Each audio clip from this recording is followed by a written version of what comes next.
Eu quero, neste momento, me dirigir ao povo brasileiro para dizer algumas das matérias que penso devam ser por mim agora enfrentadas. E eu o faço, naturalmente, com muita cautela, porque, na verdade, sabem todos que há mais de um mês eu me recolhi exata e precisamente para não aparentar que eu estaria cometendo algum ato, praticando algum gesto com vistas a ocupar o lugar da senhora Presidente da República.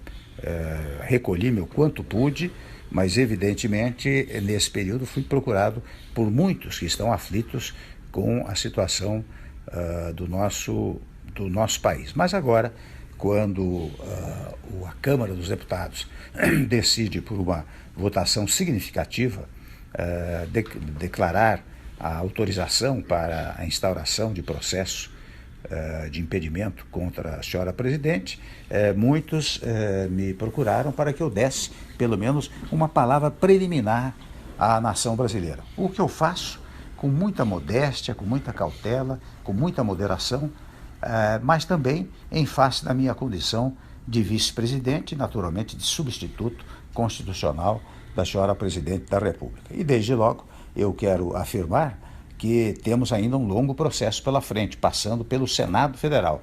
Então todas as minhas palavras levarão em conta apenas a decisão da Câmara dos Deputados, portanto também as minhas palavras são provisórias, já que nós temos que aguardar e respeitar a decisão soberana que o Senado Federal proferirá a respeito desse tema, seja quanto à admissibilidade da autorização, seja quanto, ao final, o julgamento propriamente dito. Portanto, eu quero, neste momento, prestar uma homenagem ao Poder Legislativo, tanto à Câmara dos Deputados, que já debateu amplamente este assunto, como ao Senado Federal, que irá debater. E desde logo eu quero comunicar aos amigos e colegas homens públicos, senadores da melhor cepa, da melhor sabedoria, que aguardarei naturalmente a decisão, aguardarei respeitosamente a decisão do Senado Federal. Não quero avançar o sinal, até imaginaria que eu poderia falar depois da decisão do Senado, mas evidentemente sabem todos os que me ouvem que quando houver a decisão definitiva, a decisão do Senado, eu preciso estar preparado para enfrentar os graves problemas que hoje afligem o nosso país. E desde logo quero dizer aos que me ouvem que repetir, na verdade, o que tenho pregado ao longo do tempo. Os senhores sabem, os brasileiros sabem, que há mais de 8, 10 meses tenho feito pronunciamentos referentes à pacificação do país, à unificação do país, porque é chocante, para não dizer tristíssimo, verificar os brasileiros controvertendo-se entre si, disputando ideias e espaços. Até aí tudo bem, mas quando parte para uma coisa quase física, isso não pode acontecer no nosso país. Portanto, ao dizer agora que a grande missão, a partir deste momento, é a da pacificação do país, da reunificação do país, eu quero dizer que estou repetindo o que venho pregando há muito tempo como responsável por uma parcela da vida pública nacional. Devo dizer também, isto fica para o aconteça o que acontecer no futuro, que é preciso um governo de salvação nacional e, portanto, de união nacional. É preciso que se reúnam todos os partidos políticos e todos os partidos políticos estejam dispostos a dar a sua colaboração para tirar o país da crise. Sem esta unidade nacional, penso que será difícil tirar o país da crise em que nos encontramos. Para tanto, é preciso diálogo. O fundamental agora é o diálogo. Em segundo lugar, a compreensão. E em terceiro lugar, para não enganar ninguém, a ideia de que nós vamos ter muitos sacrifícios pela frente. Sem sacrifícios, nós não conseguiremos também avançar para retomar o crescimento e o desenvolvimento que pautaram a atividade do nosso país nos últimos nos últimos tempos, antes desta última gestão. Então, é preciso retomar o crescimento. E eu não quero que isto fique em palavras vazias. Tenho absoluta convicção, como muitos me dizem, que a mudança pode gerar esperança. E que, gerando esperança, isto gerará investimentos, não só investimentos nacionais, mas investimentos estrangeiros, porque precisamos restabelecer a crença no Estado brasileiro, nas potencialidades do Estado brasileiro. Devo dizer aos que me ouvem que eu fiz muitas viagens internacionais no primeiro mandato e verifiquei o quanto os outros países que têm muito dinheiro em suas mãos querem fazer aplicando do Brasil, ou seja, querem acreditar no Brasil. O que aconteceu nos últimos tempos foi um descrédito no nosso país. E o descrédito é que leva à ausência do crescimento, à ausência do desenvolvimento, que faz retomar a inflação. De um lado, portanto, nós temos absoluta convicção de que é preciso prestigiar a iniciativa privada, é preciso que os empresários do setor industrial, do setor de serviços, do setor agrícola, do setor do agronegócio, portanto, dos vários setores da nacionalidade, se entusiasmem novamente com estes investimentos. Mas, ao dizer isto, eu estou pensando apenas naqueles que possam investir? Não. Diferentemente, estou pensando em manter as conquistas sociais obtidas nos últimos tempos.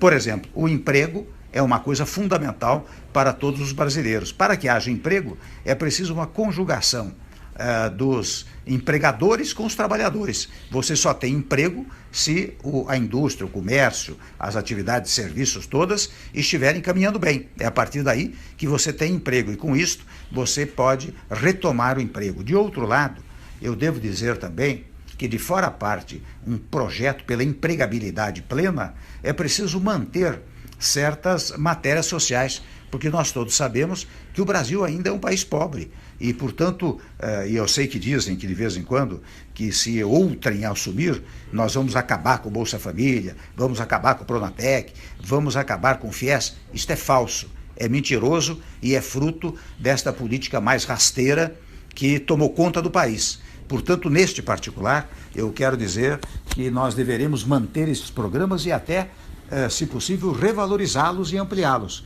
Até que, e isto eu quero deixar claro, o Bolsa Família, por exemplo, há de ser um estágio do Estado brasileiro. Daqui a alguns anos é possível que a empregabilidade tenha atingido um tal nível que não haja mais necessidade do Bolsa Família. Mas isto, enquanto persistir a necessidade, nós manteremos, assim como o Pronatec, FIES, ProUni, todos esses projetos que acabaram dando certo no país. Portanto, eu lanço uma mensagem àqueles que têm o capital e lanço àqueles que querem uma mensagem do trabalho e lanço uma mensagem para aqueles que sequer trabalho ainda conseguiram. É claro que nós vamos incentivar enormemente as parcerias público-privadas na medida que isto pode trazer emprego ao país.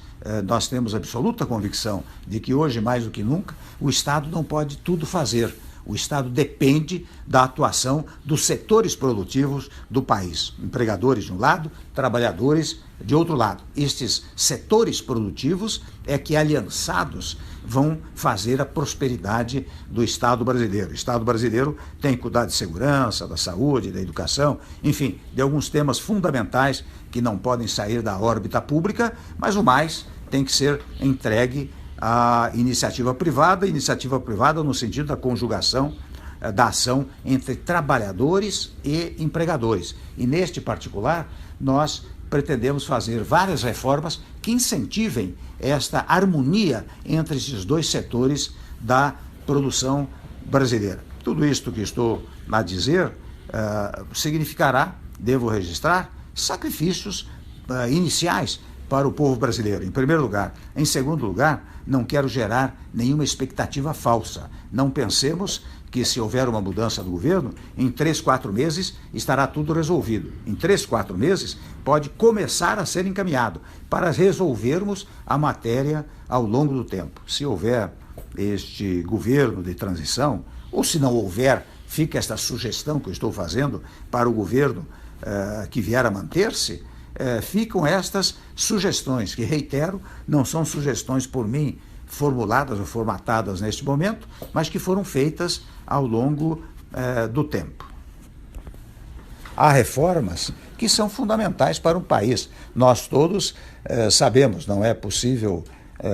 Agora, toda e qualquer reforma não alterará os direitos já formatados, já adquiridos pelos cidadãos, mas nós temos que preparar o país do futuro. Muitas matérias até estão em tramitação no Congresso Nacional e nós queremos ter uma base parlamentar muito sólida que nos permita conversar com a classe política, mas conversar também com a sociedade. Os senhores sabem, os que assistiram às minhas palestras nos últimos tempos, que eu faço uma distinção e uma conjugação entre governo, governança e governabilidade, para dizer que o governo são os órgãos constituídos, não tem a menor dúvida, legislativo, executivo, judiciário. A governança vem exatamente pelo apoio político que o governo consegue dos partidos políticos e do Congresso Nacional. Mas é preciso mais do que isso, é preciso a governabilidade. E a governabilidade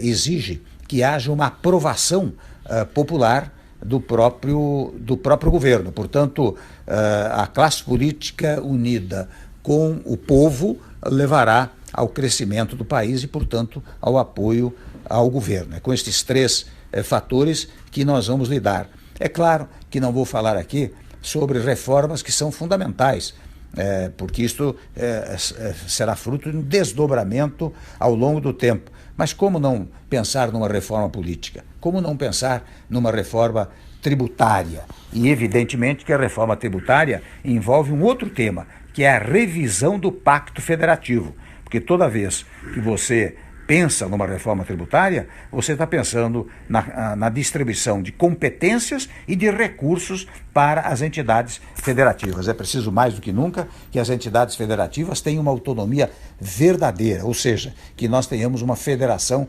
real e não uma federação artificial, como tem acontecido nos últimos tempos. Sei, por exemplo, no tópico da federação, da grande dificuldade dos estados e municípios nos dias atuais. E há estudos referentes à eventual anistia, o perdão de uma parte das dívidas e até uma revisão dos juros que são pagos pelas unidades federadas. Nós vamos levar isso adiante, nós vamos estudar isso com muita detença e vamos levar isso adiante, porque a força da União também deriva da força dos estados e da força dos municípios. E a força destas entidades federativas depende da boa vontade e do apoio da classe política e do povo brasileiro. Há matérias controvertidas, como a matéria referente à legislação trabalhista e à legislação previdenciária, que nós vamos fazer com um grande diálogo nacional, onde nenhum setor será esquecido, nem dos trabalhadores, nem dos empresários,